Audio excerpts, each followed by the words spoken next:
This video, Mediterranean Peoples and the Roman Empire Part 2, explores the history of the Roman Republic and Empire. It covers the influences on Roman culture, the expansion of its territories, internal struggles, and the transition to the Principate under Augustus. The Roman Republic was heavily influenced by Greek culture, which spread through colonies in Italy. The Latin-speaking inhabitants adopted Greek ideas, including the concept of citizens having a voice in governance, leading to the term res publica, or public thing.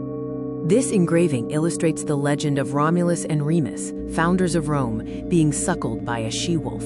This story highlights Roman values, such as respect for boundaries and private property. The early Romans, surrounded by hostile states, gradually expanded their territory through successful war policies. They used strategies like, quote, divide and conquer, negotiating from strength, and establishing colonies linked by roads to secure newly acquired lands.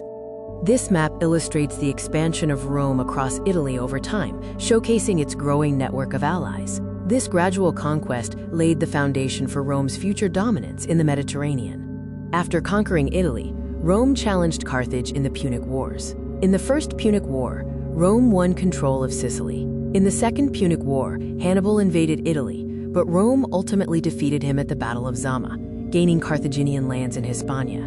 This map shows Hannibal's invasion route, and the painting depicts his defeat by Scipio. These visuals capture the epic scale and pivotal moments of the Second Punic War. Rome's conquests brought social and economic problems, leading to dissatisfaction with the Senate. Many small farmers lost their land, creating a growing urban proletariat. This led to political corruption and slave revolts, notably led by Spartacus. This statue depicts Spartacus, the leader of a major slave revolt, breaking his chains. It symbolizes the desire for freedom among the enslaved population during a tumultuous period in Roman history. Gaius Gracchus, a tribune, championed reforms for the poor, including land distribution and public works. After his assassination, Roman politics divided into populares and optimates.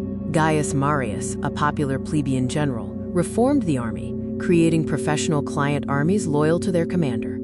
This image shows the Roman army during the late Republic, highlighting the professionalization and changes that occurred, particularly with the rise of client armies loyal to their commanders.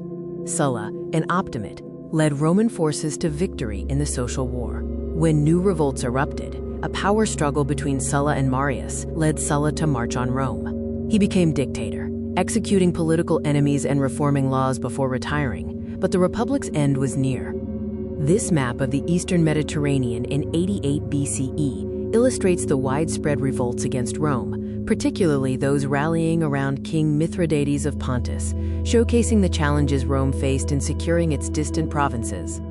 Following the Punic Wars and Sulla's dictatorship, the Roman Republic's institutions struggled to adapt.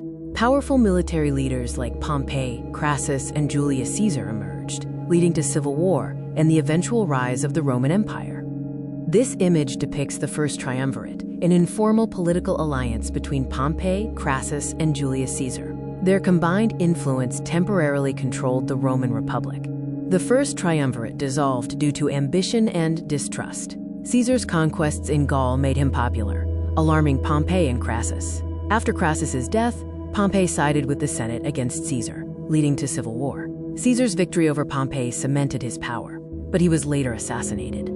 This map shows the Roman Empire through 44 BCE, highlighting areas like Gaul and Syria, added by Caesar's and Pompey's conquests, demonstrating the empire's vast territorial expansion. Octavian, Caesar's heir, formed the Second Triumvirate with Mark Antony and Lepidus. They defeated Caesar's assassins and divided the empire. Conflicts arose, leading to Octavian's victory over Antony and Cleopatra at the Battle of Actium, consolidating his power. This painting portrays Cleopatra with an asp, symbolizing her rumored death. This event, following her defeat by Octavian, marked the end of the Ptolemaic dynasty in Egypt. Octavian, later known as Augustus, consolidated his power by maintaining the facade of the Roman Republic. He assumed key titles like Princeps Senatus and Augustus, effectively becoming the first Roman emperor and inaugurating the Principate. This Roman temple in Vienne, France, built during Augustus's reign, reflects the emergence of the imperial cult. Such temples demonstrated loyalty to the Roman Empire through rituals honoring emperors. As emperor, Augustus stabilized Rome by reducing the army, providing land for veterans, and promoting Romanization in provinces. He initiated extensive building programs in Rome, provided free grain and entertainment, and established a permanent police force and fire department. Roman life encompassed a diverse range of experiences across the empire, from Britain to the Arabian Peninsula. Roman society was patriarchal, emphasizing military dominance, patriotism, and respect for authority, though women and enslaved people found ways to exert influence. The Colosseum, the largest amphitheater in the world, stands as a testament to the power and culture of the Roman Empire at its height. It hosted public entertainments, including gladiatorial matches.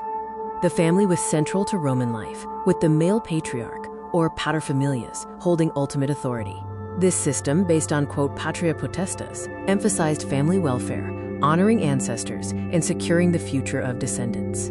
This painting depicts the Roman general Manlius, illustrating traditional Roman values of patriarchal power and loyalty to Rome, even at the cost of personal relationships.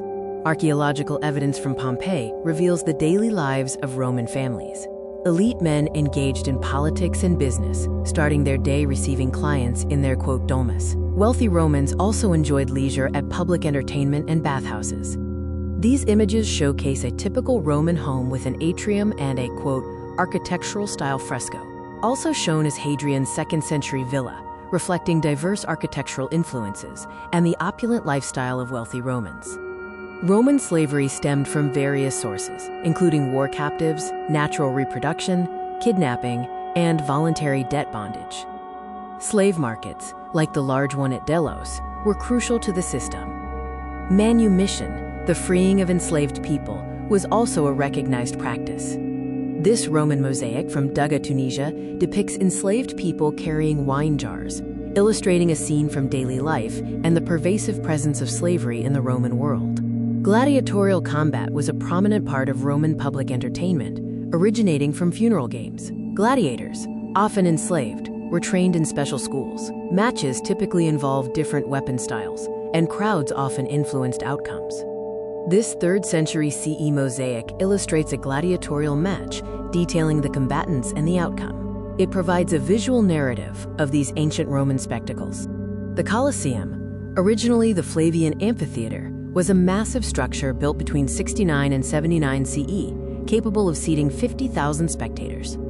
It hosted gladiatorial matches, mock naval battles, and animal hunts, serving as both entertainment and a political tool. This stone relief from the 1st or 2nd century CE depicts 2 female gladiators, Amazon and Achillea. It suggests that women, and even senators, participated in gladiatorial combat, possibly reenacting mythological scenes.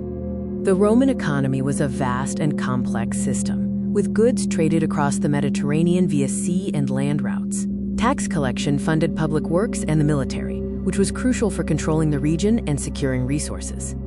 This map illustrates the extensive trade routes of the Roman Empire, showcasing the network of roads and waterways used for importing and exporting goods. Also shown are amphorae, large vessels essential for shipping liquid goods. Tax collection was a primary concern for the Roman government. Categories included census-based taxes, import duties, and levies on specific groups. The publicani, private contractors, played a key role in tax collection, though the system was later reformed under Augustus. This coin, issued by Hadrian, features a nona, the representation of the grain supply, highlighting its political importance. The image also depicts Roman tax collection, emphasizing its significance in the empire's functioning. Roman conquests significantly boosted the economy by securing natural resources and wealth. The professionalized Roman army, structured around legions, played a vital role in these conquests, with soldiers receiving pay and land. Enslaved people, often war captives, also contributed to the economy. This image illustrates the structure of the Roman legion, the cornerstone of the Roman army. Its organization and deployment across the empire were critical to Rome's military dominance and expansion. Religion was deeply integrated into Roman daily life. Romans worshipped many gods, often adapted from the Greek pantheon, sacrificing to gain their favor. This flexible system allowed for the incorporation of new deities and practices. The imperial cult, which praised deceased emperors as divine, became a significant part of Roman religion. Additionally, Vestal virgins, like Claudia Quinta shown here, served as priestesses, guarding the sacred eternal fire that symbolized Rome's eternity. The expansion of Rome led to a complex interplay of cultures. Local communities often adopted Roman customs, while also retaining their own. Citizenship became a highly valued Roman attribute, reflecting how Rome managed its diverse empire. Hadrian's Wall in Britain, 74 miles long with mile castles, exemplifies Romanization and the physical imposition of Roman power. It marked the northern frontier and protected the empire's territories.